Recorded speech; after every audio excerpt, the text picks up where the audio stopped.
Okay, good evening, everybody. We will call to order the regular council meeting Tuesday, November 19th, 2024, 7 p.m. We'll start with the Pledge of Allegiance. If I can get everybody, please stand.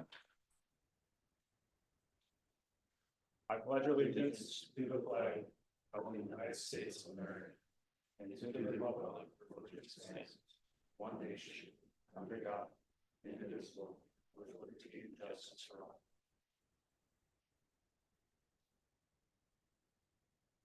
Okay. We can get a motion to approve the agenda. Mr. Chair, is it appropriate just to mention we're going to move the old business item before new business? That is correct. So we do have an adjustment based on order for having old business move directly after reports. So we will have Woody and Verizon Tower topic at the end of the reports. If I can have a motion for that, please. I'll make a motion for that. I'll second. All those in favor signify by saying aye. Aye. Opposed? Passed. For the consent calendar, all matters are listed, and if anybody has any comments or questions, please pose them now. Otherwise, we can get a motion to approve. Also move. Second. All those in favor? Aye. Opposed? Passed. Open forum. This will be a moment for the public to make comment on anything that they would like to discuss in regards to what we have listed here or not. Hearing none, we will close the open forum. Next, we will roll to the presentation from the University of Minnesota Extension regarding the local option sales tax report. Thank you, Mr. Chair. Tonight we have Dee Dee Lemire and Eric King here to present to the city their analysis and findings for the modified local option sales tax report. This information was requested and evaluated simply for the city's benefit of having some data and information at our hands and kind of relative to our community with respect to if or whenever the council would like to pursue a local sales tax as an option for future revenue considerations, and thought it would be a great at least report for you to have for future reference, as I mentioned. So with that, Dee Dee has prepared a short overview for the council just to summarize the findings. And if you have any questions for either of them, I think they'll be ready to answer them. So Dee Dee, Eric, welcome. Thank you so much. I really appreciate your time today. And Jenny, if it's possible to have the share screen turned on. I think we just did that. So okay, perfect. Yes. Wonderful. There. Can you see my slide now? Yes. Okay, perfect. So as Jenny mentioned, I am Dee Dee Lemire, and I am the Regional Community Economics and Tourism Educator that is based out of Brainerd. So I serve Nisswa and a number of counties in the kind of Northern Lakes area. And then my colleague Eric King is also on the call, and he'll be joining in for some of the Q&A. But he is also a regional educator, but he's based in the Metro and has led the local option sales tax analysis process with our team for a number of years. So what I have for you today, we've got a few different things to cover. I wanted to take a moment to talk about the project itself because it is a little different than a typical local option sales tax analysis. We'll cover a little bit of the data, some of the methodology that's included in the report, and then some of the highlights of our findings. Before I go on, I also recognize that I will likely kind of switch into an acronym. And so I just wanted to really kind of clarify that. If we're saying lost, or if that's included on the slides, it's not that we are lost or anything, but it just is the acronym that stands for the local option sales tax. And that's just the sales tax that can be collected within a geographic area. And so in this case, we're talking about a tax option that you all have as a city. So this project, as I mentioned, is a little bit different than a typical local option sales tax analysis process. And we're really excited to have been able to partner with you on this. The typical established lost analysis program is a good fit for mid-sized cities and larger because it uses tax revenue data to calculate projections. And so if you have only a couple of businesses within each different category, we can't get at the necessary kind of refinement to the data in order to make the calculations. So in the past, a community like Nisswa would not have been eligible to participate in that kind of established program. When Jenny reached out, it actually happened to be really, really great timing to have you express this need that you had for community, because we actually have this new mobile data that's available.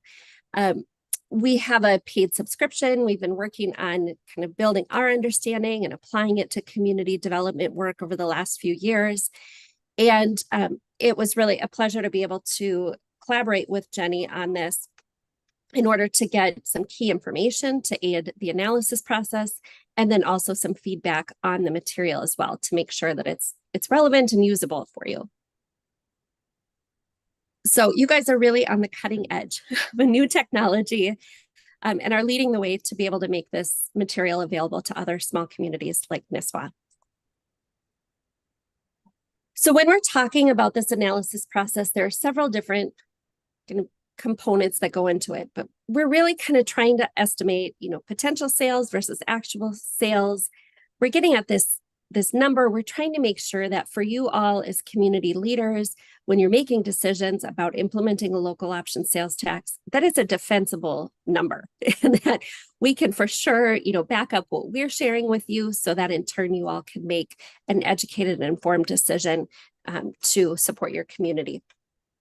And we definitely err on the side of conservative estimates, which have proven to be successful in the past, but you'll definitely see that from our estimates as well.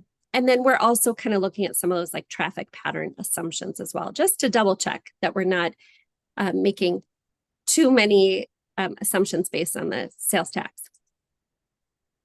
So when we're talking about potential sales, and this is included in the report as well, but we're really calculating it using some of the per capita sales in Minnesota and thinking about what are typical trends that we see in sales, looking at the population of Nisswa and also the income.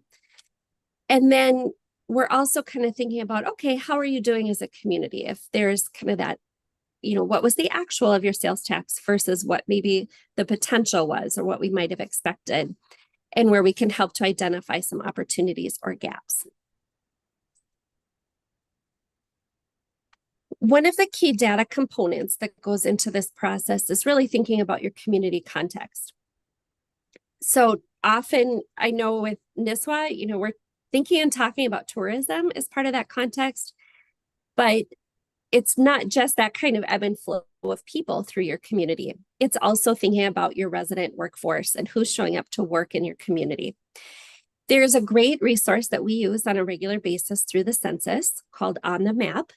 And using that tool, we were able to identify that there's approximately 1,266 people coming into Nisswa to work daily, and about 707 that are leaving Nisswa to work outside of the community, and only about 120 people that are living and working in Nisswa. So this really shows that your community has got not just those tourism numbers that we know or have a good idea about, but also that your workforce is coming into the community in meaningful numbers. The primary data for the local option sales tax is coming from the Department of Revenue. And this diagram here shows the taxable sales information that we were able to get from the state over time. And so they've grown considerably, where it's 85 million in 2018 and has grown up to 131 million in 2022. The sales data is only available currently until 2022. And so as this goes over time, you may be able to revisit these calculations using updated numbers. But we're really limited to the reporting dates from the state. Now, the sales tax is kind of our core component that goes into all of our local option sales tax analysis. And then, as I mentioned earlier, for this one, we were able to tap into this new data source using mobile data. Mobile data comes from cell phones. So if you are using mapping software, you have data location turned on for different apps on your cell phone, all of those things are picking up little bits of information about where you're traveling in your day-to-day life. And then the software subscription that we use kind of helps gather that from hundreds of different sources to help understand and estimate how many visits are happening at different geographic locations every day, and then some background information from that data as well. It should not be construed as being a one-to-one count. This is not the same as somebody standing outside of a store with a clicker, counting the individual people coming in. That's because it does not include minors. So any device that's known to be connected with minor, or that they can guess based on the usage is connected to a minor, would not be included. And then if a visitor didn't have a mobile device with, they left their cell phone at home, they don't use one, they would not be included in that count as well. All of that to say that we have been integrating this into a number of our different tools and have found there'll be some really helpful insight to come from it. So I'm excited to share that with you today. So two big questions. Well, I'll start with one of the big questions, but we were wondering, based on those calculations initially, what Eric found was that from your sales tax numbers, it seemed like, wow, you guys you have way higher revenue for your community than what you would expect based on the number of residents that you have. So that leaves us to some questions. Now, we know the community, that there's a high volume of tourism activity, so that's not cause for alarm. But because of the limited sales tax data available through the state, it was important that we find another data source to help support that. So what we did was, using mobile data, we were able to ask, okay, of all the visits that residents made, how do we know what percentage of their visits to different business categories were in Nisswa, so that we can be thinking about how might a resident be impacted by a local option sales tax, like their dollars that they're spending within the city versus that they're spending outside of the city. Now, keep in mind, I don't know if they spent money going to a hotel or a grocery store or a restaurant. But these are categories that are consistent with a traditional analysis process. And we believe that it's a pretty reasonable assumption that if somebody is going to a grocery store or they're going to a gas station, they're likely spending some money while they're there. And so you can see in the burgundy on the report that when we looked at just Nisswa residents, that they had a much smaller percentage of their visits to these categories were in Nisswa than to outside of Nisswa. So for example, of all the residents that visited a restaurant in 2022, 12% of those were at restaurants within the city limits of Nisswa. And 87 or almost 88% were outside of the city of Nisswa. So that shows that your residents in all of these categories are actually more likely to be visiting these categories outside of the city. This is a lot.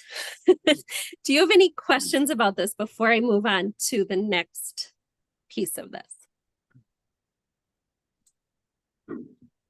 Maybe just with all this data, the first thing that jumps out to me is how much of this is solely Grandview Resort from the employees coming into town. You know, you look at the top ones, the hotel, beauty Yes. and spa, dining, you know. Do we have any idea what Grandview, do they have 90% of that market, or what is that component, or how can we figure that out? Because Yes. that'd be important to know. Yes. So there are a couple of elements to the question that you ask about how much of this is Grandview. So what I'm hearing from that question is a kind of a question about market share, maybe. And then also a question about employees. Does that sound fair? Yeah, Okay.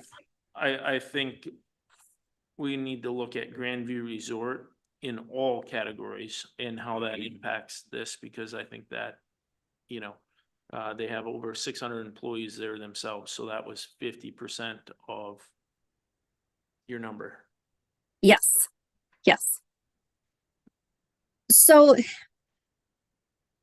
this number is a little bit trickier when we're thinking about visits to a particular category.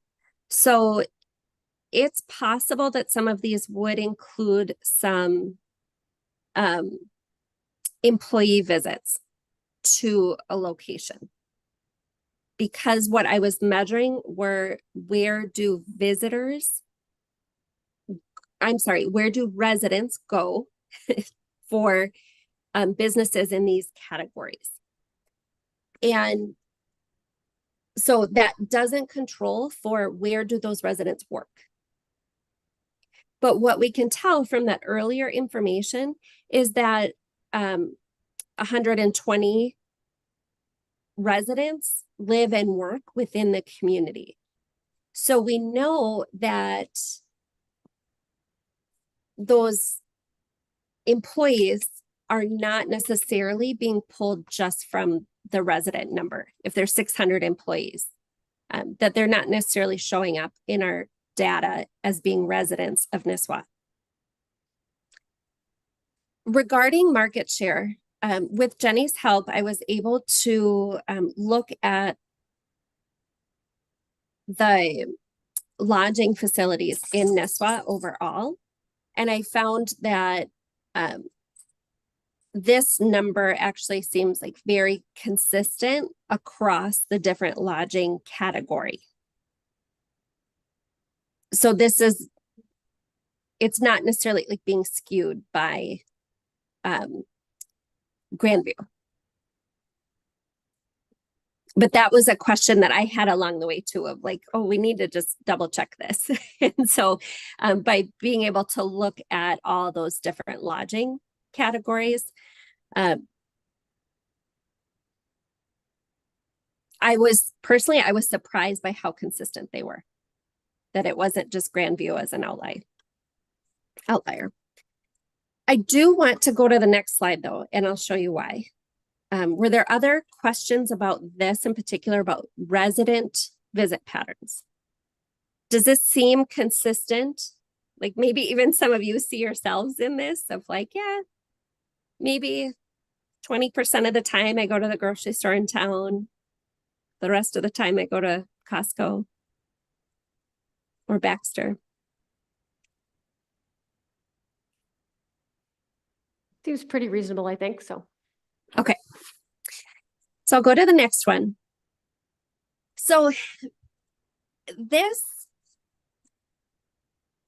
this slide kind of like inverts our thinking from the last one where we were thinking about residents. And when Eric and I were digging through the data and trying to understand, okay, is this right? Are we understanding this correctly? We realized that we had to pull apart those two components. We had to look at like the resident piece, like as in the earlier one, and then separately have to look at visitors to Nisswa more broadly in order to understand those patterns. So because of the limited number of businesses within these categories, we're not able to get at that grouped data that we would through the state sales tax data with a larger community. And instead, what we did was I selected sample locations within the most common categories and then looked at actual visit data for those selected locations within Nisswa. So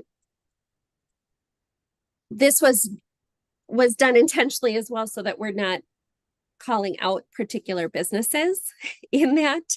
But we also know that there's very limited numbers of businesses within these categories. So for example, with the grocery store, there's one grocery store in town. So we know that, but we also didn't want to, call them out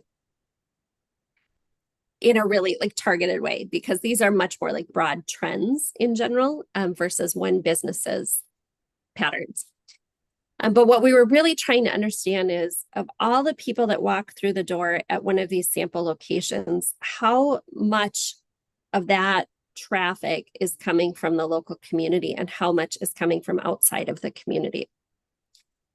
So in this case, then I did control, so this does not include any employees. So like when we're looking at this lodging example, this is just the visitors to that location. And so we can see that for like the lodging example, that it's a very, very small amount of those visitors that are coming from the Nisswa zip code. And because of the way the data is set up, the smallest group we could get it down to is the Nisswa zip code. So I know that that includes the city limits plus a little extra. But so for this lodging sample location that I selected, and again, this was consistent with several lodging examples in town, it's a very small amount that are coming from the local area, and over 90% are coming from outside of the community.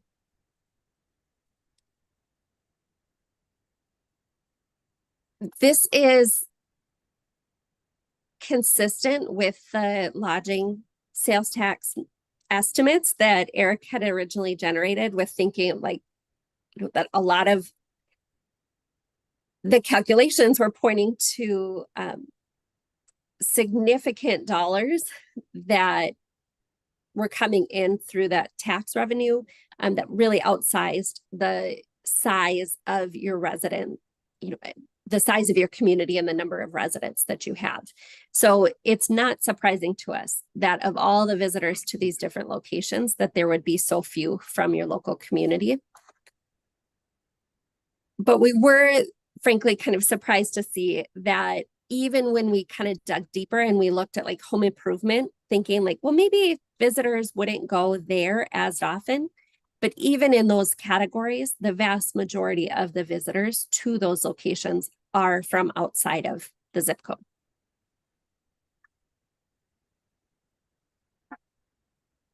Did you have questions about this or observations? Does this seem consistent with what you may have expected?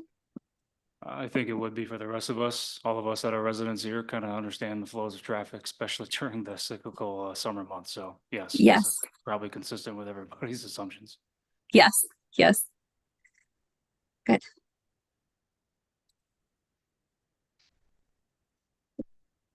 So what we found from those calculations with the local option sales tax is that sales tax revenue is estimated to be 35% from residents and about 65% from non-residents, which translates into the 655,000 in tax proceeds.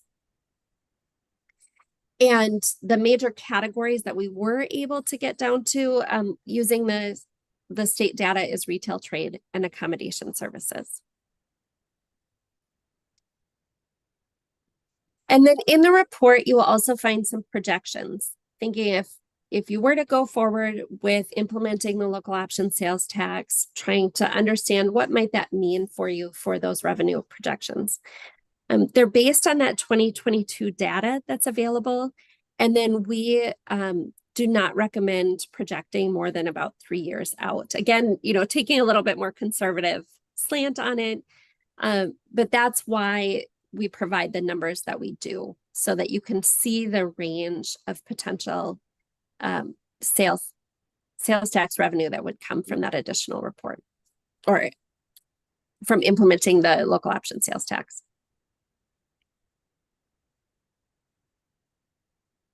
So that's what I have for you today. And then Jenny has provided the report for you, and then we have our contact information as well. Are there other questions that either Eric or myself could address? Any questions from the rest of the council? Hearing none. Ms. Lemire, I appreciate the presentation. The information is greatly appreciated. Jenny, I do notice that there is a council motion put behind this. What motion would you like? If the council is inclined, just to accept the report that's been presented, really just simply to finalize this, if the council is inclined to do that. Okay. I'll make a motion to accept the report as presented on the local option sales tax. All those in favor signify by saying aye. Aye. Opposed? Passed. Thank you, Dee Dee and Eric, for being here tonight. Thank you so much. Thank you.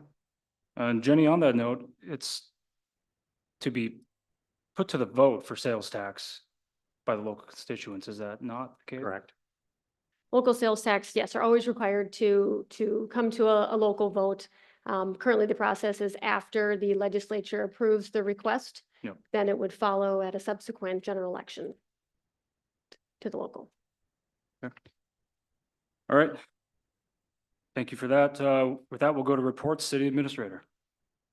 Thank you, Mr. Chair. Good evening again, members of the council. My report is in your packet. I am happy to answer questions about it. I just wanted to also mention, as I stated last month, I did include the list of legislative priorities from that the League Board adopted for 2025, and potentially this would be a great topic for the council to consider or discuss in the new year, as far as if there are any legislative priorities from the city's perspective that we would like to pursue with the upcoming legislative session. With that, I will stand for any questions specific on my report. Otherwise, I will then speak to my memo that I have.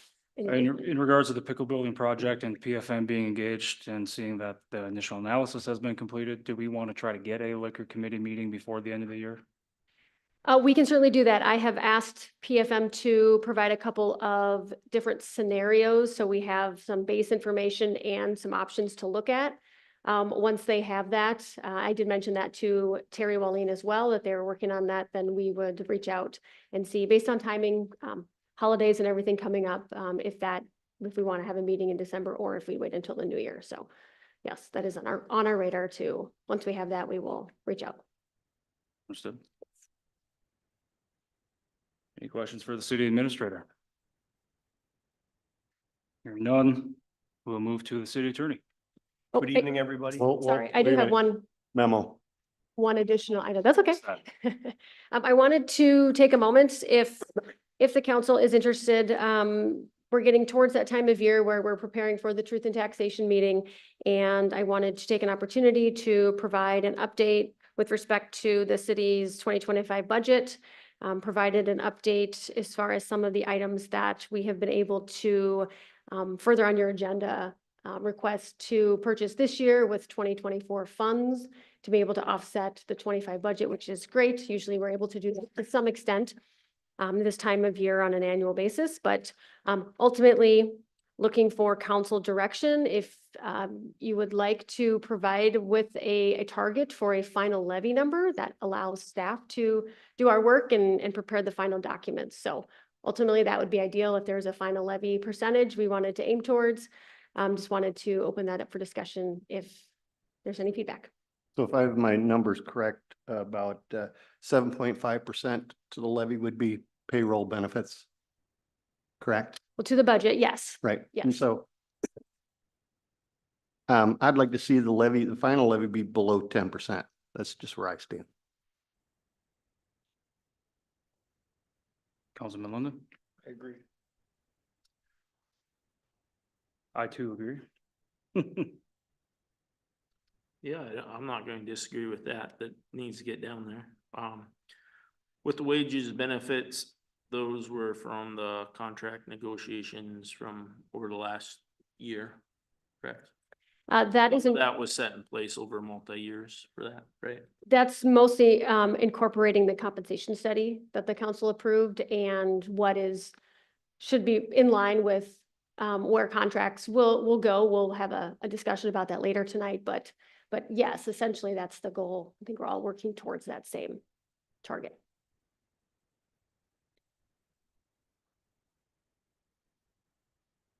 So to get it under the preferred 10% range, that's gonna require us to be able to utilize that 2.5% delta between 10 and 7.5 to figure out what we want to be able to utilize then from the general fund, if that's what I'm understanding, or other sources that remaining balances in budget for this year. Is that right, Jenny? Well, based on some quick math earlier, I was looking at, I mean, essentially, if you were to take off the new requested items from the budget, and probably some reductions in the capital improvement plan line item, you will probably get to right around the 10% or just under. So if that is the goal of the council, I would appreciate a motion to that. And then that would be the priority and list, which I would start with new items requested that would come off, capital improvement plan or any sort of reserves would be adjusted before remaining existing operational items. Are there any other current, ongoing items or expenses that could be added to this list to look at cutting? Do you have any specific ideas? I mean, it certainly can, Yeah, the I department heads guess, always look at trying to be mindful of not over budgeting and trying to target whatever the needs are for the upcoming year. So we do make the effort to do that. yeah, I guess I didn't know if, in the past, different departments has said, we don't need that this year. We came up with a different option already. Do you know of anything like that out there? For instance, like last year, I'll just pick on Craig because he's not here. He said he wanted a little shed, right? And then he said, I don't need that, I'll put that back, Sure. right? Sure. People kind of Yeah. remember that from a year ago. Yeah, we did. I mean, Yeah. one of the We have items done was, that. like, Yeah. for Tom in Public Right. Works, you had 2 pickup trucks. That was shaved down to 1. To one. Correct? Yeah, Right. And then there's been employees that they might need. So we've correct. said start Yep. here instead of there, not two, just one mid-year. There's always been that. But I will say that sometimes and I say pushback, but it's kind of hard. We had a conversation some years ago, I think it was 2021, where I just basically said, we have to be the bad guys and get out the red pen and start doing it. But I know, I think the fire department was the only one under budget this year.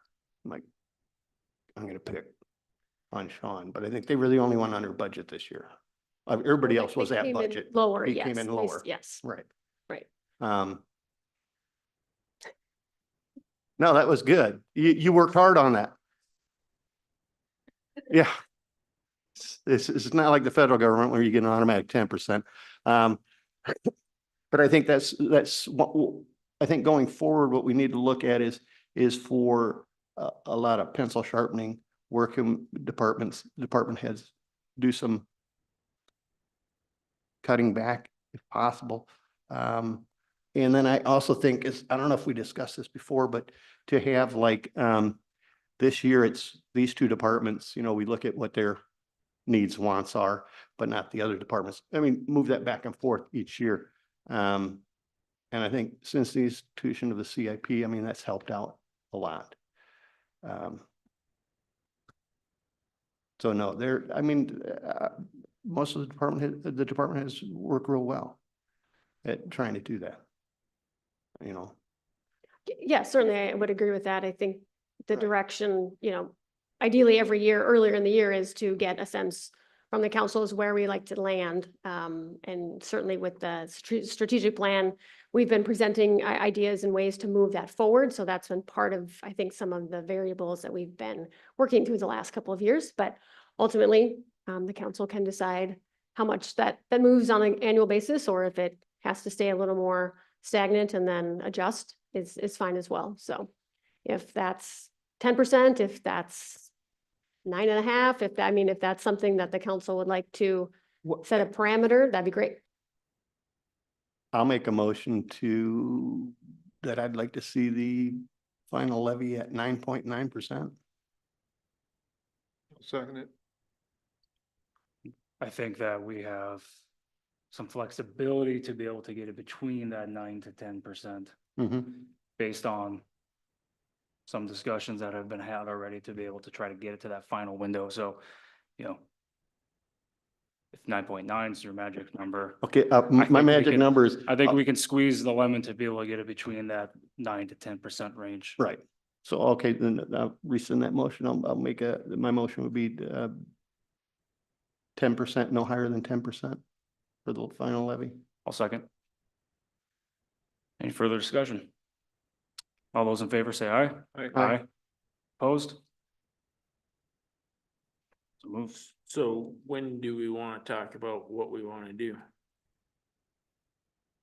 Want to Well, based talk on a about that now, or? based on a not to exceed 10%, essentially, that's what we would work towards. And if we can bring that lower than 10, we will do that. And that would be what will be presented to, at the Truth and Taxation. The council can certainly at that point still determine or set a lower final levy. So once you see that information, you could make another adjustment as well. Right. Based on that approval. And that's gonna come forth the early part of December, correct? The 17th. Yeah. Right, yeah. Yeah, I Okay. guess right away for myself, this admin software, I'd put the hold on that, and the management system software. They're both little line items that could be paid with cash. Pretty easy down the road. But I just kind of put the hold on both of those at this time. And then the parks equipment, the camera for the police department, and the replacing of the truck, I'd also look at just taking that out of cash. I don't know why we have the money available, so I don't know why we tax people to pay some of that stuff when we already have the money in the account. Well, candidly, it's setting a levy at 10, not to exceed 10%. I mean, likely all of these things we put on hold, or we'll discuss in the new year if there are items we want to use on reserve funds to pay for that, or things of that nature. If there's other reserve balances we can utilize potentially. So that would be likely the outcome would be to pare this down to what I'll say the minimum needs are for the next year. Yeah, I was just saying, right away, that's some of the stuff that I'd pare down. Okay.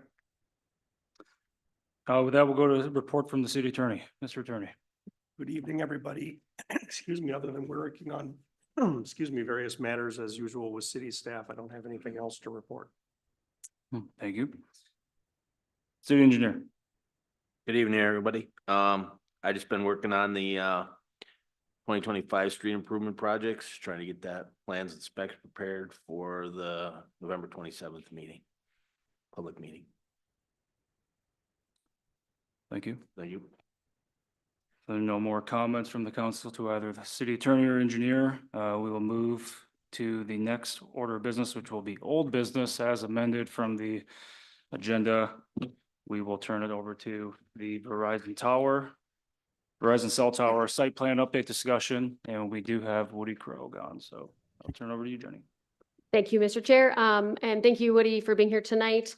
We have a quick update for the council and just looking for some direction on a component of this to ensure we're all moving forward kind of with the same expectations. We've been working with Verizon on some of the variables with respect to city ordinances and what might work at the location proposed, at the fire hall property. We've been discussing potentially having a shared generator and, saving in that cost with dual purposes and things like that.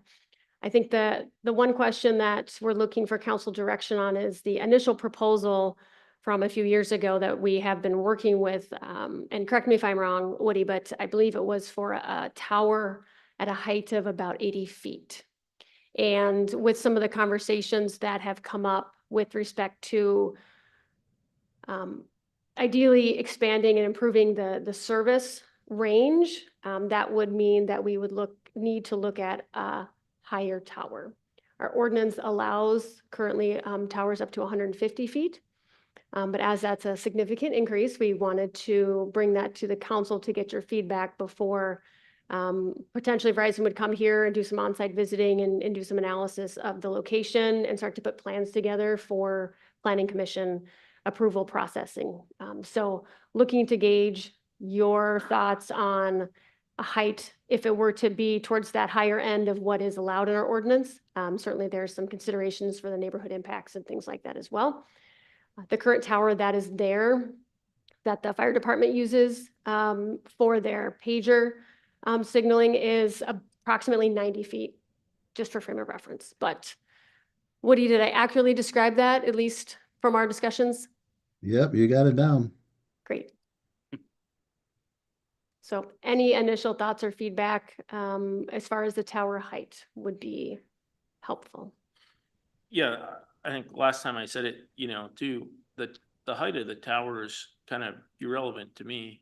I think if you're coming into this area, as a Verizon customer too, I'd like to see the service improved as much as we can around this area, from outside of the city limits a little bit to all the way across the lake. And so do you have, last time we had talked, that's what I had asked, do you have any numbers or ranges and go, okay, at 150 feet, we can reach out a half mile, at 175 feet, we can reach out 3/4 of a mile? Do you have any aerial maps or information like that versus us just picking a height and going, well, this didn't do anything for the? Yeah. Thank you for having me this evening.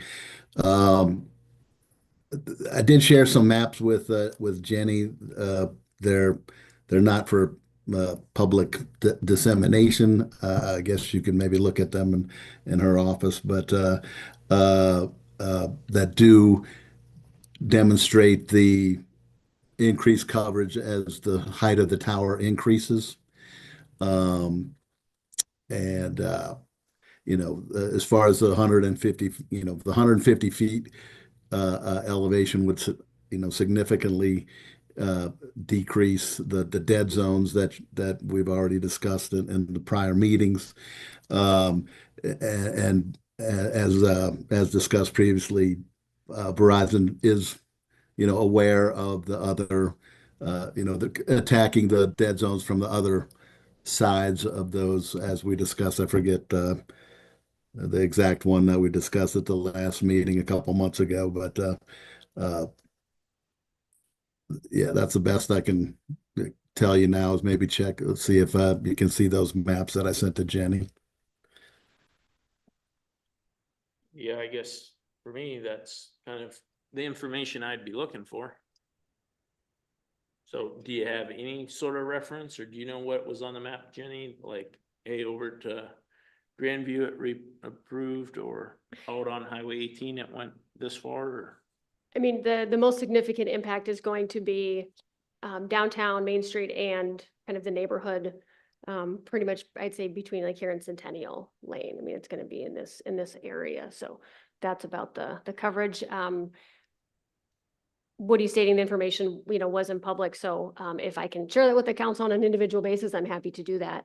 I just wasn't sure based on kind of proprietary information from Verizon at that point, but I would say, no, it's not something that's going to carry towards like the Grandview side of town or things like that. It's going to be very specific, and there will likely be additional towers that I think Verizon's exploring in different areas of not only Nisswa, but beyond, to help broadly improve that coverage. So then would we be looking at multiple Verizon towers within the city limits in Nisswa? Because if it doesn't even carry across the lake, then what are we doing? I guess is my question. I mean, if this tower doesn't service the Nisswa boundaries at least, then I don't want to see multiple towers later. I would say, let's just do one big tower and service this town. Otherwise, Yeah, there's we're no, wasting our time. yeah, so there's no other plan for any other tower in the city limits, no. Woody, what's the largest tower that you'd be able to, that Verizon would be able to accommodate? Can it go up to a 200-foot tower to be able to expand service coverage? Yeah, that's one reason I would need to pay a visit to the site with the engineer, as you since we've been discussing the fire department location, we haven't had an on-site eyeball looking at it visit. So the 200 feet probably could be done from what I've seen. But a site visit is definitely needed, and that would be the next step, is to have a site visit with a necessary engineer and myself and whoever from the city to see what we can actually make fit there, because a 200-foot self-support tower, a triangular three-legged tower, it's gets to be pretty big at the base of the tower, with a general rule of thumb is the face of the tower is 20 or 10% the height of the tower. So each side of that triangle at the base would be 20 feet. So there's not a whole lot of ground space available there at that location at the fire department.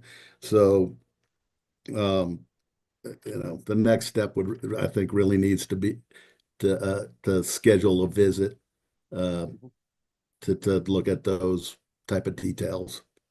Do you have any sort of percentages though that you could share with us? Like every 20 feet, it increases 5% more coverage or anything like that, or no? I Any sort don't of math? really have that information. I'm trying to do a quick look see here at the maps and see what's jump, if anything here is going to help me answer your question. There's a lot of factors that go into that.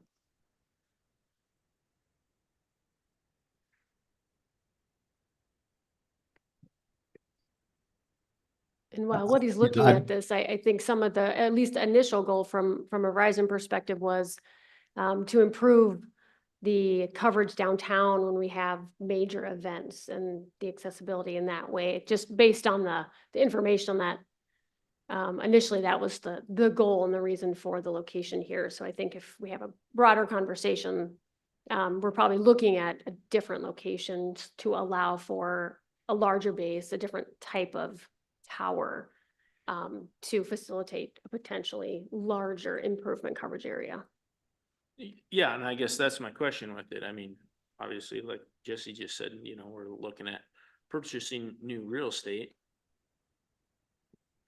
Do we just put one larger tower down there that services a much bigger area?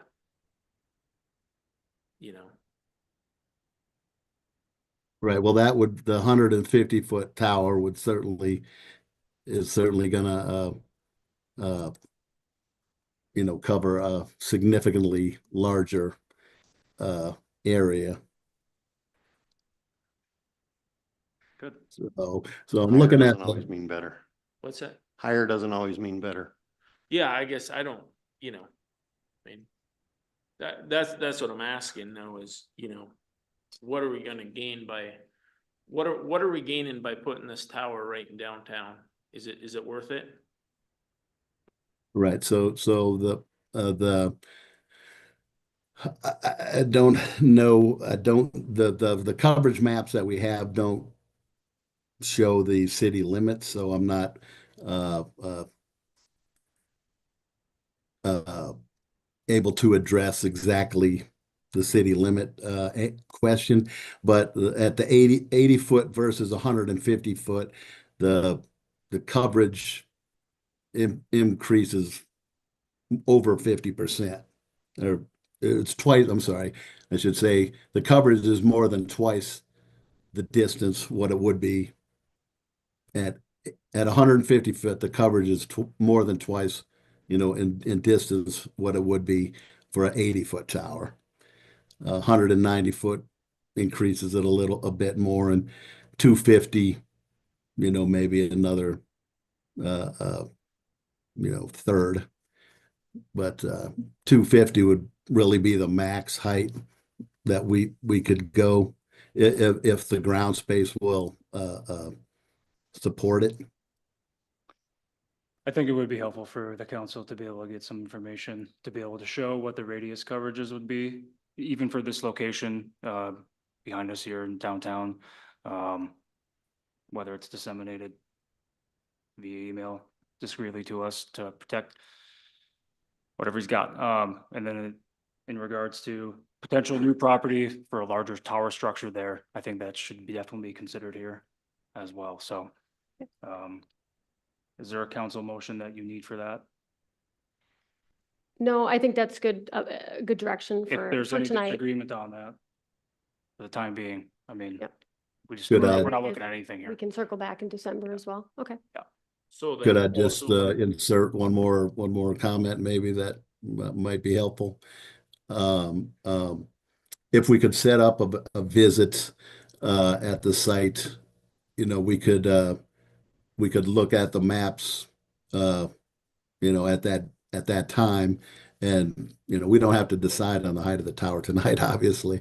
So a visit to the site to determine what could actually be done there as far as the tower goes, and then we could share a better viewing of what the coverage impact will be at the various tower heights. Would that be something that would work for the city council?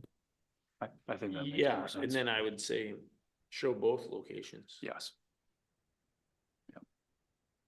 Both. I think the Woody's fire intent would be to focus on the fire hall at first and see if that develops into what would work. And then if we need to, and correct me if I'm wrong, Woody, that was my takeaway from what you said.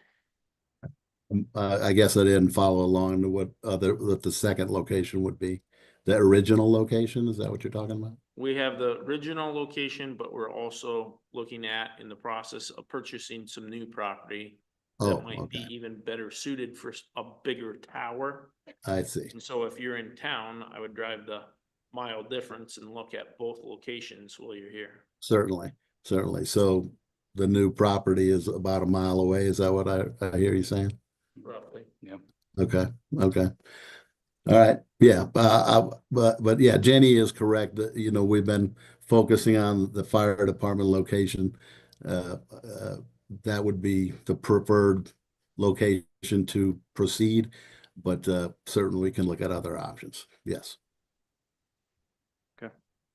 We will do that and bring back additional information. Alrighty. Thank you. Thank you, Woody. Okay. Thank you. Okay. With that, we will go to new business.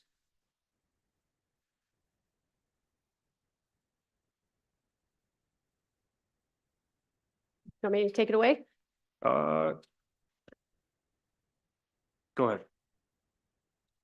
So the first two items under new business is we have resolutions providing for the issuance and sale of general obligation bonds. We have Series 2024A and 2024B. This morning, we had the bond sale and left for the council when you arrived here was a memo that will provide a high-level overview of each of the bond sales and then updated resolutions to authorize the issuance and awarding of the bonds. We have Heather Casperson here tonight from PFM, and she will walk the council through first the 2024A, and then we will have a motion to approve the resolution for that, and then we will move to the 2024B and do the same. So Heather. Great. Thank you, Jenny. Thanks for having me tonight. So as Jenny mentioned, you should have in front of you a letter that provides a summary of the sale. The city initially went out for bids and took bids this morning on two series of bonds, one in the amount of $1,645,000. Those were the general obligation bonds, Series 2024A. And then we will also get to the second sale that was done at the same time, which was par amount of 1.1 million general obligation abatement bonds, Series 2024B. Those are taxable bonds. And we presented the projects for these two bonds to the mayor and council at your October 15th meeting. So as Jenny mentioned, we will do this in two different series, but the first one that we would like to present to the city council is the general obligation bonds, which the original par before the bond sale was $1,645,000. And after the bond sale, the par decreased to $1,580,000. Still netting the proper amount for projects from that issue. Two bids were submitted for those bonds. The low bidder came from Robert W. Baird and Company out of Milwaukee, Wisconsin, with a true interest rate of 3.55404. And it would be our recommendation that the city council pass a resolution awarding the $1,580,000 general obligation bond series 2024A to Robert W. Baird and Company. I also, before we get to the motion, Jenny, want to mention that in conjunction with the preparation for these sales, Jenny did an excellent job in presenting the city's financials and your forecast to Moody's Investor Service. And the city's outstanding rating was AA2, which was confirmed on the outstanding bonds in addition to placing a AA2 rating on these bonds that were for sale this morning. Happy to answer any questions, or if Jenny, you want to walk through the motion. I'll first ask if there are any questions about the first series of bonds. If not, we'll need a motion and a second, and then we will need to do a roll call vote, please.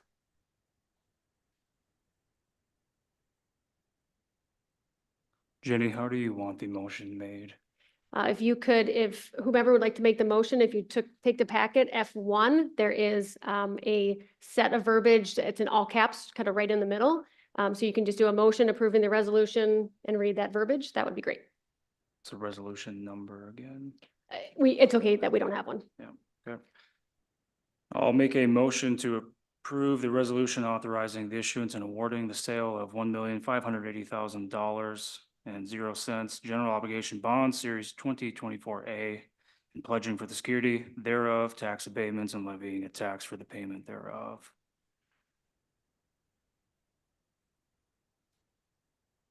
I'll second it.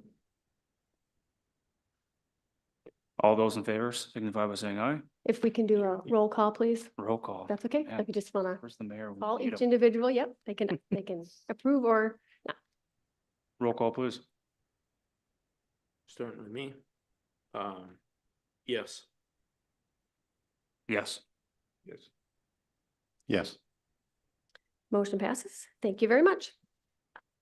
Great, thank you. So again, the second bond issue that was offered for sale this morning, the original par amount offered for sale was 1.1 million of general obligation abatement bonds, series 2024B, the taxable series.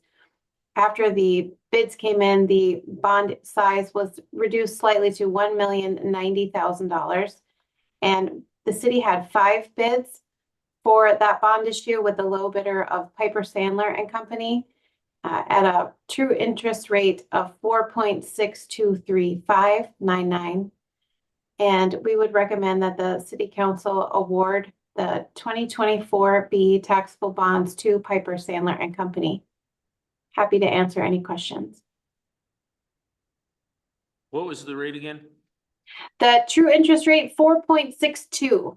So taxable bonds, by their very nature are more expensive than tax exempt bonds, and which is reflected in the rate. But because this is financing the portion of land which the city anticipates selling, they need to be conducted on a taxable basis. What was the percentage used for the land Percentage of. of Oh, sellable land versus non-sellable? 50%. 50-50. 50-50?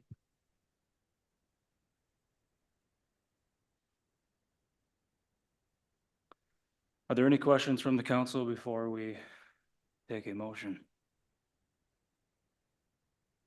Would anybody like to make the motion? Same process as before, item F2. I can stab at it again.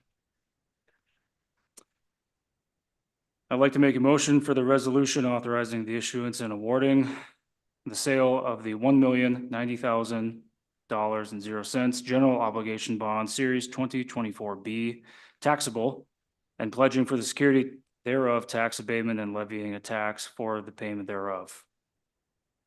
Roll call, please, starting with, Second. I just can't get it today.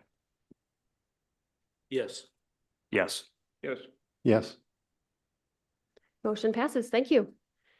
Thank you, Heather, for your help with this project.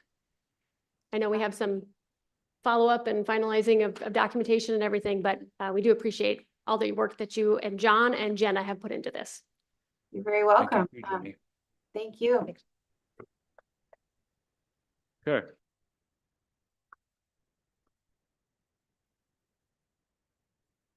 Roll it out 1 and 2. All right, moving on to number 3, recommendation from Planning Commission regarding ordinance amendment for Chapter 20 regarding SSTS regulations. Mr. Steve. Thank you, sir. So a public hearing was held at the November 6th Planning Commission regarding the SSTS setbacks and a ordinance amendment reflected in the documents to follow under F3. The proposal in summary was to reduce the lot line setbacks across all districts shown to a 10-foot side yard setback, which is synonymous then with code 7080.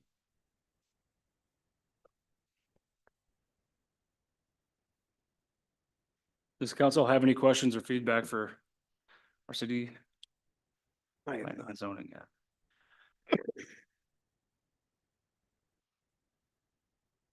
If not, I will entertain a motion. I'll make a motion to accept the planning commission ordinance amendment for chapter 20 regarding SSTS regulations as presented. Second. Okay. All those in favor? Aye. Aye. Opposed? So passed. Mr. Chair, can I also please have a motion to publish the ordinance summary in the newspaper? So moved. Second. All those in favor? Aye. Aye. Opposed? Motion carried. Thank you. Number 4, recommendation from the planning commission regarding ordinance amendments for chapter 8 and 20 regarding cannabis and THC. We got a couple here, Steve, so I will turn it over to you. Sure, thank you. So at that same planning commission meeting, November 6th, an ordinance amendment was proposed for adoption of an ordinance amendment for chapters 8 and 20 of the Nisswa Code of Ordinances regarding cannabis and THC use within the city of Nisswa. First ordinance in front of you here requiring motion would be for chapter 8, article 7 for cannabis businesses, regulation of business use in city of Nisswa. Has everybody had a chance to go through this? And does anybody have any questions? No. My only question, is it the most restrictive that we can be by a city on this? Pretty much, if you go through the state, what the state is looking at, what they've told municipalities they can't do when they try to put it in there, I think this is as strict as we can get. There was a good discussion at the commission meeting 2 weeks ago regarding it as well. Mhm. You were there for that? Yeah, I was just, obviously I don't know how, I think, what's the max limit we can do, but that's my only statement, I guess, is, I don't care to have this in town or around town or, well, the state's pretty much set it up to where Yeah. you can't say no. yeah, I don't wanna walk down Main Street and smell it either. So No, I just but- wanna make sure that the rules are as strict as we can make them on it. Yeah, did you go to Rib Fest the last 2 years? Yeah. Not only was But it, that's where, I guess, law enforcement's gonna have to come in. Yes, I think we did our best to take the council's feedback over the last year plus on how we'd like to approach this and try to, of course, follow the state statute language, but also keep in mind what the desires are of our community. So There is no more, is there more discussion, Mark? no. I'll make a motion. Okay, I'll make a motion to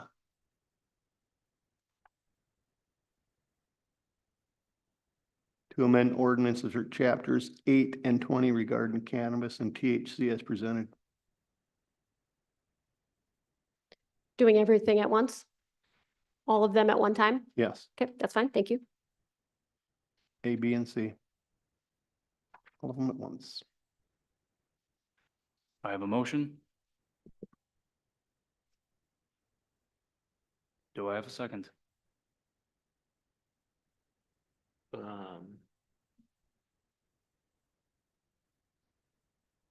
Yeah, I guess if we don't if we don't pass anything, then it's just a free for all, so, right? If we don't pass a motion, then we fall under every guidance of the state, which we don't want. Which we don't, yeah, so I guess I'll have to second it, even though And we're all sad to be in a state where we gotta deal with this. I agree. very much so. So we have a motion and a second. Jenny, before we go to the vote. One motion for all three, Yes. A, B, and C, A, B, and C. then can it be the same for the publishing of the ordinance?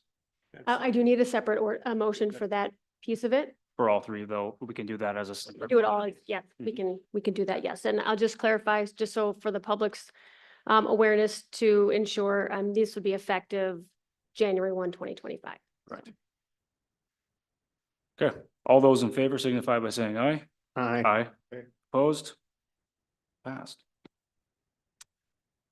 And if you have a motion to publish the ordinance summaries in the paper. I so move. Now I'll second. All those in favor signify by saying aye. Aye. Aye. Opposed? Passed.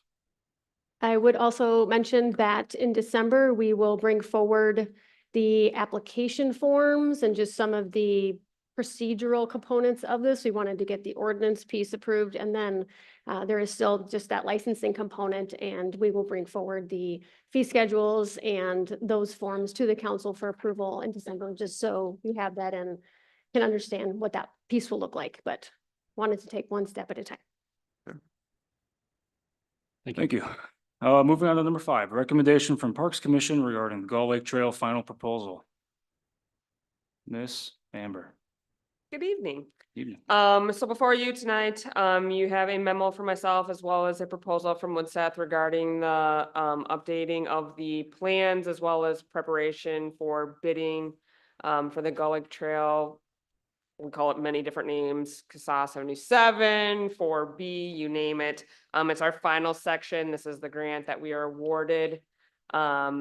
These plans would be eligible for grant reimbursement as well. So we are looking for approval tonight to get it all updated, prepared, updated the specifications and everything. The plans were prepared, but we do want to go through them one more time with lessons learned and pull those out from the master plan set that was prepared previously. I make a motion that we move ahead as presented to have WSN, do the proper paperwork as defined, not to exceed $24,000. I'll second that. All those in favor signify by saying aye. Aye. Aye. Opposed? Passed. Thank you. Thank you, Amber. Number 6, resolution authorizing direct purchase. This is land relating to said trail project. Good for a motion? Yes, please. Okay, I will make a motion to approve the authorizing of the direct purchase for the landowner, last name Hemrick, as presented for the price of $12,900. I'll second it. All those in favor signify by saying aye. Aye. Opposed? Passed. Number 7, Spirits of Nisswa wage scale recommendation.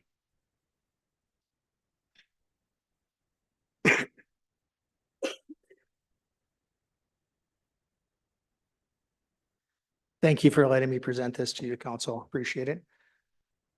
We've been talking about this for a lot of years, and I believe it was 2 years ago that we changed it from a 17% difference to a 7% difference. And we wanted to do that in steps so that we could see how it affected our business. If we did, went back and looked, and our business is exactly where we want it to be.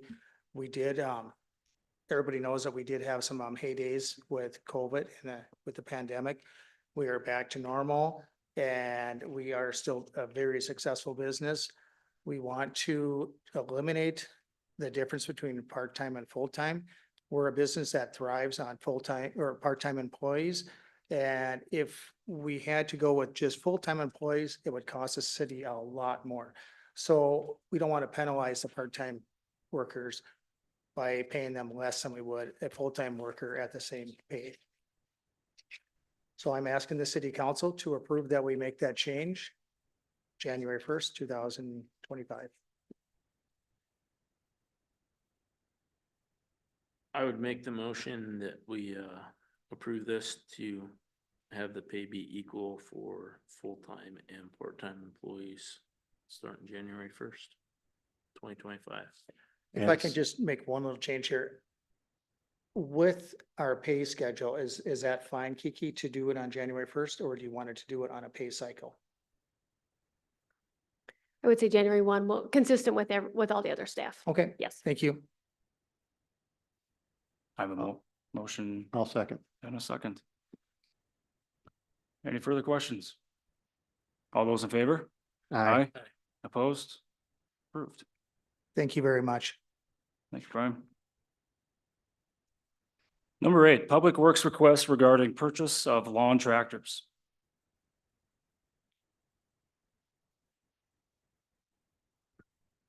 Good evening, gentlemen. What this is we had 2 lawn tractors in the budget for 2025. We have some leftover road maintenance money in 24. The lawn tractors are available locally now. I would ask to make that purchase now and remove that from the 25 budget. I'll make a motion to accept the Public Works request to purchase lawn tractors as presented with the. Do you want me to put a cost in there? You can just say as presented is fine. Okay. Quick question, are we just adding 2 or replacing existing? Replacing. The other ones we're selling on Gov Deals or someplace? We believe we're gonna trade them. We're getting a pretty good trade Okay. deal on it. Second. And that was removed from what you had for 2025, correct? Yes. Okay. All right. I have a motion and a second. Any further discussion? This is part of the Sourcewell contract, Yes. correct? Okay. Any further discussion? All those in favor say aye. Aye. Opposed? Approved.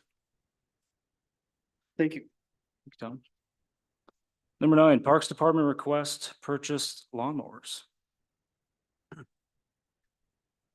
All right, what Tom said.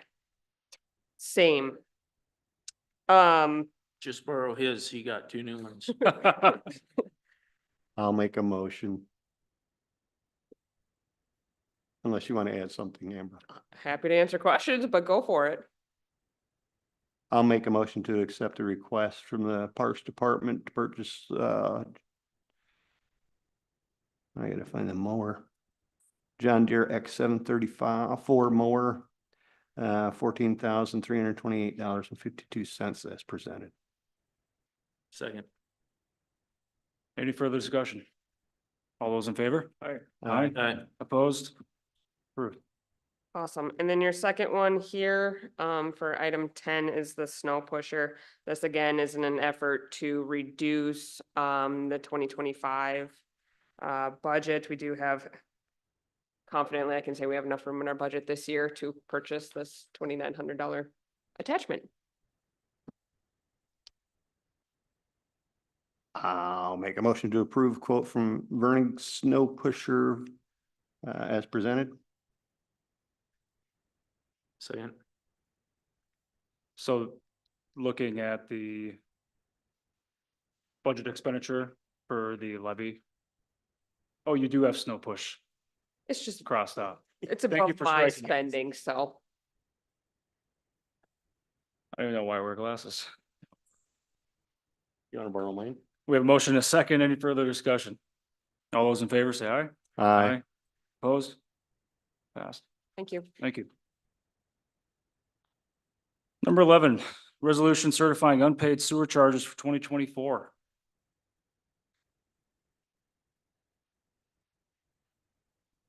This is a standard item that we present to the council in November to send to the county for the upcoming year's taxes.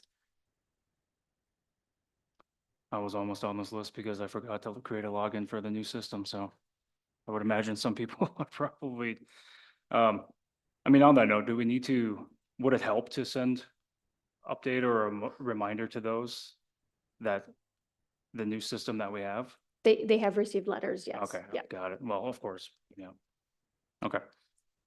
I'll make a motion to approve the resolution certifying unpaid sewer charges for 2024 as presented. I'll second it. Second. Any further discussion? All those in favor say aye. Aye. Aye. Opposed? Passed. Number 12, approved public works supervisor job description update. Good evening, gentlemen. As you know, we've got one gentleman retiring, and so we've promoted, or we're working on promoting someone from within. And so we reviewed the job description. There's a few minor changes that we're making to job description. I think you have a copy of that in front of you. If there are any questions about those changes, I would look for a motion to approve that. I went through it today. I think it looks pretty clean. Both of them. Was that a motion? No, that was not a motion. That was a comment. I make a motion to approve the Public Works Supervisor job description as presented. I'll second. Any further discussion? All those in favor say aye. Aye. Opposed? Approved. Number 13, recommendation for starting wage for Mike Deck as wastewater supervisor. Has everybody read through that?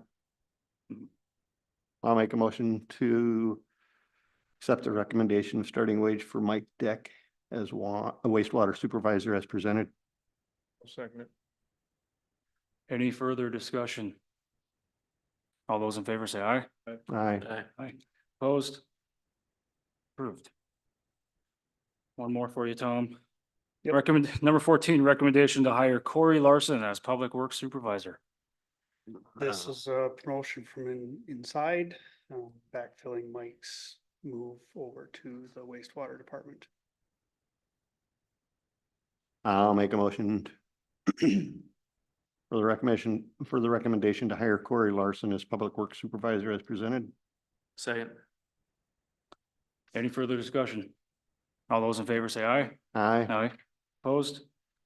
Passed. Um, Promotion, right? Yes. Yes, that's all. Sorry, you have one more. Yep. yeah. So I didn't move. I'll make a motion to approve Public Works Maintenance Tech job description update as presented. Second. Any further discussion? All those in favor signify by saying aye. Aye. Opposed? So moved. Awesome. Thank you. Thank you. Okay, number 16, recommendation to move Janelle Waterman from probationary to permanent status.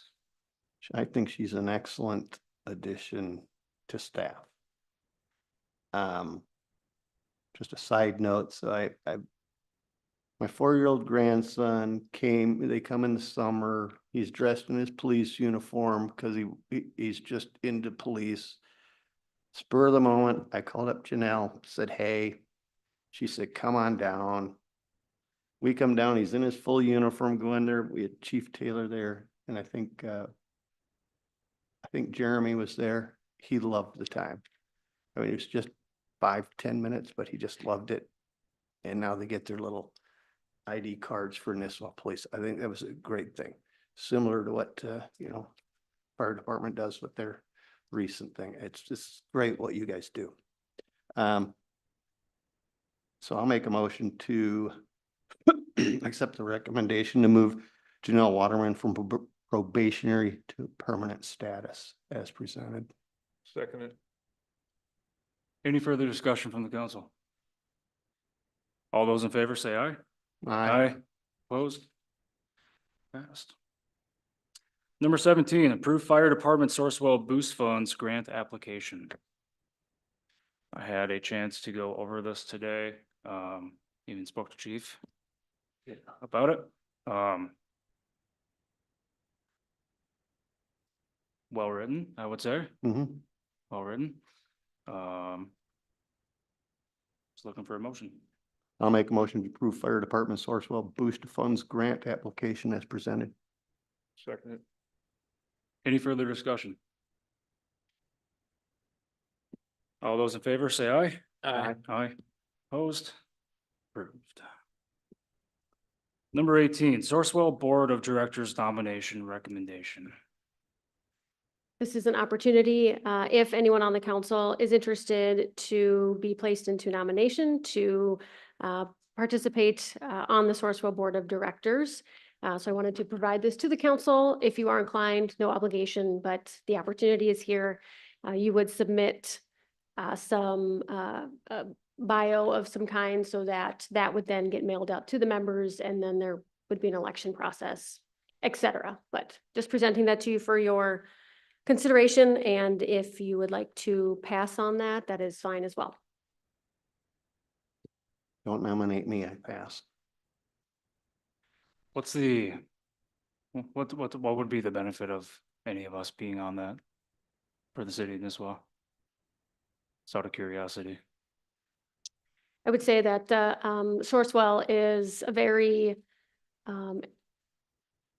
influential organization. They are speaking with some of their employees this past week at a conference. They are going to be exceeding $15 billion in contract activity this coming year. They also have new contracts with the U.S. government military, and so they are quickly expanding, and they bring a lot of their resources and revenues back to the 5-county member area, including Nisswa, for like you just approved for the fire department. So there's grants and other opportunities for us to obtain funding. So it's a way to learn more about that, potentially influence where those programs and services are directed.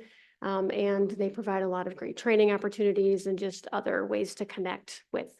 Well, yeah, I think one of the benefits would be is we could stop them from poaching our employees. You took my punchline. Come on. I mean, that's that's kind of, Is anybody interested? I am not. Mr. London? I'm not. More than fine. Thank you. Thank you. Okay. Number Well, you gotta make a motion to do no. No, I'm just joking. Number 19, Employee Retention Committee update. Thank you. I wanted to provide an update to the council on the Employee Retention Committee and get your feedback on potential next steps. So each year in October, staff can apply to be on the Employee Retention Committee. The committee is comprised of 6 members with 5 full-time employees and 1 part-time. I did include the flyer that was distributed to staff for your information. So as of the close of the filing period at the end of October for the open seats for next year, I did not receive any letters of interest by staff to participate on the committee. So I did check in with the chair of the committee and asked for his feedback about next steps, just perspective, and we both thought it'd be appropriate to bring this to the council just to gauge if you had any thoughts. I did provide some considerations for you to think about. We could still conduct an election where we'd simply have write-in vote opportunities. And if, you know, a name was written in enough times, we would ask that person or individuals to participate if they wanted.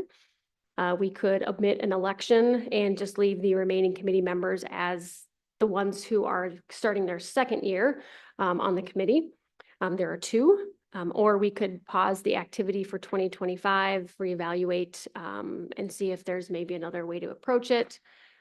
There may be other options. Staff is here as well. Certainly would be happy to hear their feedback, but wanted to just take a moment and My Get your thoughts input. are number 3. Is there any staff here that would like to speak on this?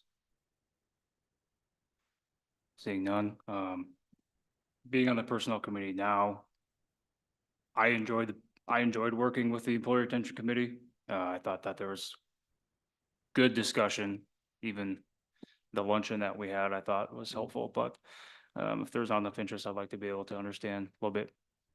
I'd like to know deeper as to why, and then I think that can be had perhaps at a personnel committee beginning of the year to be able to get transparency across the board. The whole intent of this was to be able to have just that, to be able to help these guys and gals have their voices heard. So I'm in favor of number 3 for the time being. You want a motion for that? I'll make a motion to pause the committee's activities of 2020. Let me rephrase. I will make a motion to pause the Employee Retention Committee activity for 2025 and reevaluate in a year to see if the committee should continue. Second. All those in, any further discussion? We're just gonna reevaluate in a full year, or are you gonna have conversations this next calendar year about it? Well, Good that point. didn't- You know what I'm saying? Yes, good point. I would like to have discussions about it with the new incoming mayor and having, I guess, without knowing what the committees are going to be looking like or liaison appointments, et cetera, I think that'll give us a better understanding of where we're gonna probably want to pivot to, and then make sure that staff is being able to have their voices heard. So maybe make an amendment to just reevaluate in 2025. Mhm.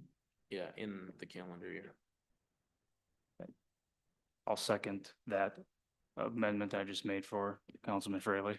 very good. I love democracy. All those in favor say aye. Aye. Opposed? Passed. Okay, we do have one more item, number 20, to move to closed session, but before that, just to close things up, we will go to the council reports and then move back to make a motion to go to closed session so we can kind of close things up. So council reports, our acting mayor is out ill. Wish him all the best. Council members, start with you, Joe. Any report? I guess my only thing would be is going into 2025, and it was touched on a little bit tonight, even with the business owners, but I feel, you know, Steven's here, but I feel like we want to right away, maybe have a, workshop or something that we can all discuss. Moving ahead with, I know I've talked with Steven a little bit about it and Jesse a little bit. Moving ahead, Bethany had started the process of going through all our ordinances, and Chris Pence from the county had been working on that. But I would like to see that have some time devoted to it right away here in the new calendar year to continue that process, to keep getting stuff updated, because there's still a tremendous amount of work that needs to be done within that to kind of alleviate some of the ongoing issues that the city seems to have in that area with P and Z. Yep. On that note, the election's wrapping up earlier this month. Congratulate, Mayor-elect Jennifer Carnahan for her, victory.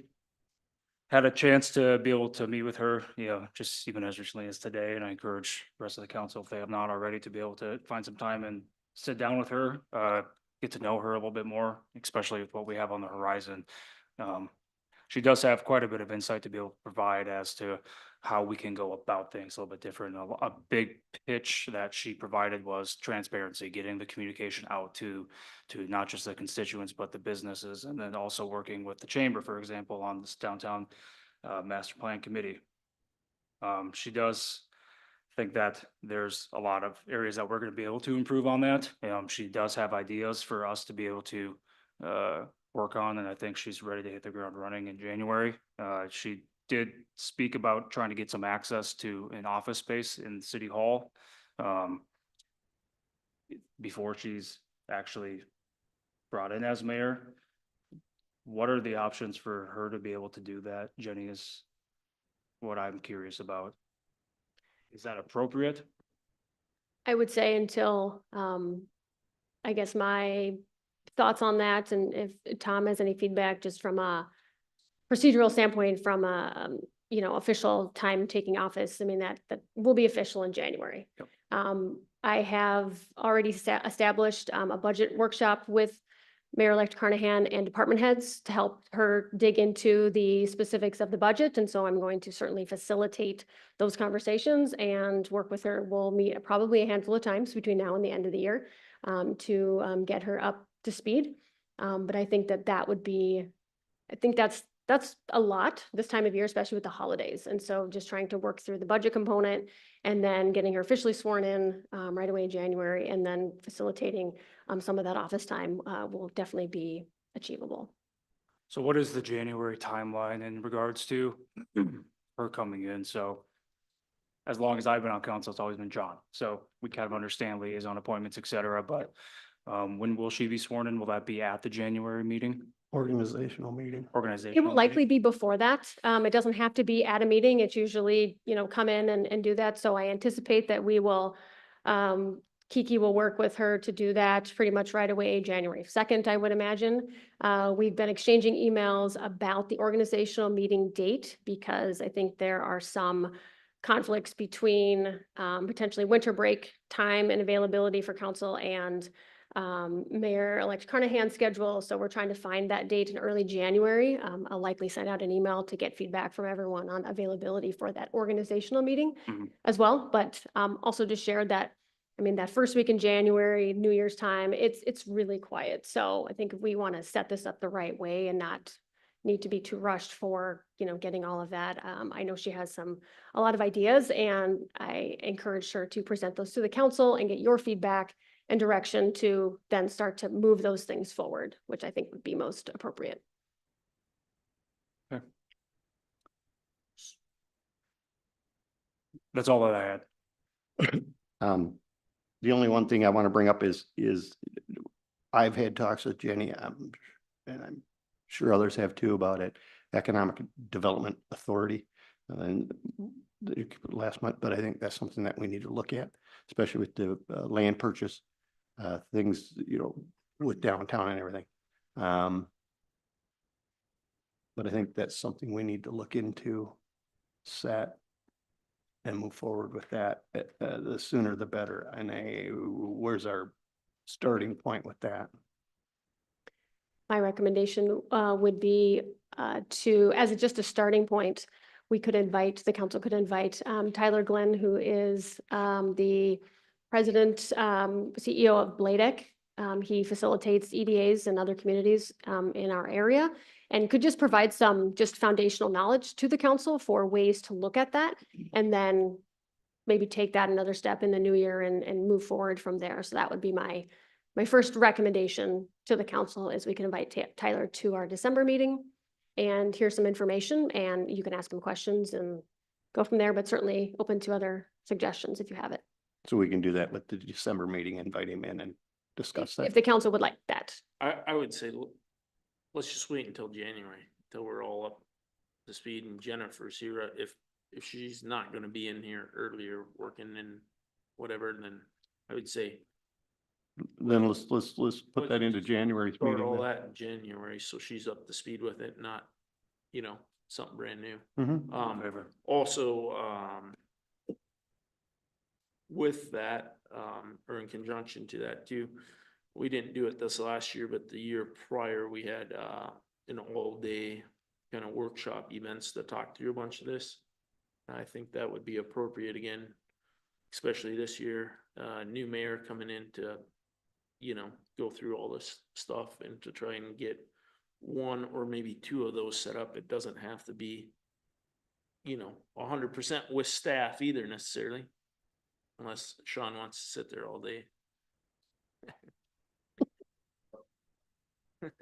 But just with everything going on, I think that would be appropriate. I think it was useful before it was more geared towards staff, but I think sure open to that, but us as council members. I think it'd be great because of that workshop we had at the community center, Right. 2023. Yep.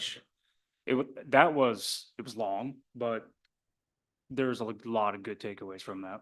And then additionally, town halls in 2025, as we start to have a little bit more development of what is this land acquisition, closing it out, the development of it, what does that look like? How is it going to be affecting citizens?